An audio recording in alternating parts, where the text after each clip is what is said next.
दोस्तों, दुनिया के इतिहास में अल्लाह ने अपने हुक्म को लेकर लाखों नबियों को भेजा और वक्त वक्त पे आके अपनी कौम के लिए उन नबी कराम ने सही रास्ता दिखाया। वैसे ही अल्लाह के एक नबी थे यूसुफ अलैहिस्सलाम, जिनको जोसेफ के नाम से भी बुलाया जाता है। आपने उनके बारे में किस्सा तो सुना ही होगा कि कैसे अल्लाह ने एक मामूली से गुलाम को मिस्र का सबसे पावरफुल शख्स बना दिया था। कैसे अल्लाह ने यूसुफ अलैहिस्सलाम को कुएं में से बचाया जब उनके सौतेले भाइयों ने उनको एक कुएं में फेंक दिया था और फिर अपने पिछड़े हुए परिवार से वापस भी मिलाया। आइए आज आपको बताते हैं कि आज के दौर में यूसुफ अलैहिस्सलाम की कब्र की खोज क्यों की जा रही है और आखिर क्या खास है यूसुफ अलैहिस्सलाम की कब्र के बारे में। दोस्तों, जब यूसुफ अलैहिस्सलाम का इंतकाल हुआ तब बनी इसराइल के लोगों के बीच और मिस्र के लोगों के बीच काफी बहस छिड़ गई।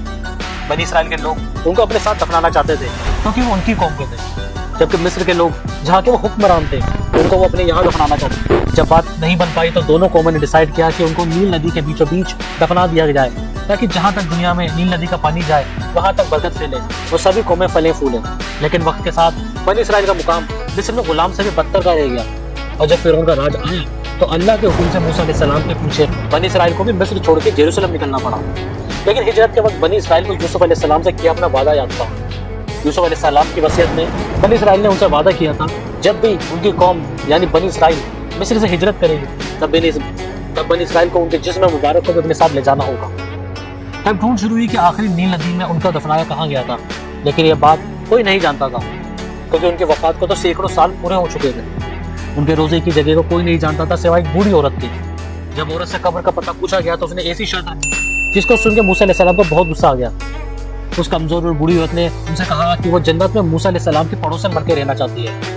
लेकिन मूसा अलैहिस्सलाम उस औरत को जन्नत का वादा कैसे कर सकते थे, लेकिन उन्होंने अल्लाह से इजाजत मांगी और हामी भर दी। फिर इस औरत ने जिस जगह को इशारा किया वहाँ यूसुफ अलैहिस्सलाम की कब्र ढूंढी गई और उनके जिस्म मुबारक को हिजरत करके फिलिस्तीन लाया गया। वैसे मूसा अलैहिस्सलाम के दौर में यूसुफ अलैहिस्सलाम को कहाँ दफनाया गया इसके कोई दस्तावेज या कोई प्रमाण मौजूद नहीं है। यहाँ तक कि इस बात में किसी किताब या किसी हिस्टोरियन तक ने जिक्र नहीं किया है। हाँ, लेकिन फिलिस्तीन के वेस्ट बैंक में एक शहर है नब्लुस और इस हिस्टोरिक शहर में एक जगह है जिसको मकाम यूसुफ या मज़ार यूसुफ भी कहा जाता है। मशहूर हिस्टोरियन इब्न बतूता के अकॉर्डिंग और कई किस्से कहानियों के अकॉर्डिंग माना जाता है कि यहाँ जो मज़ार है वो वही यूसुफ अलैहिस्सलाम का मज़ार। लेकिन इस बात में कितने सच्चाई और कितना झूठ है ये कोई नहीं जानता क्योंकि इसमें कोई साइंटिफिक एविडेंस नहीं है वो मज़ार अल्लाह के नबी का था या किसी और शख्स का जिनका नाम यूसुफ था।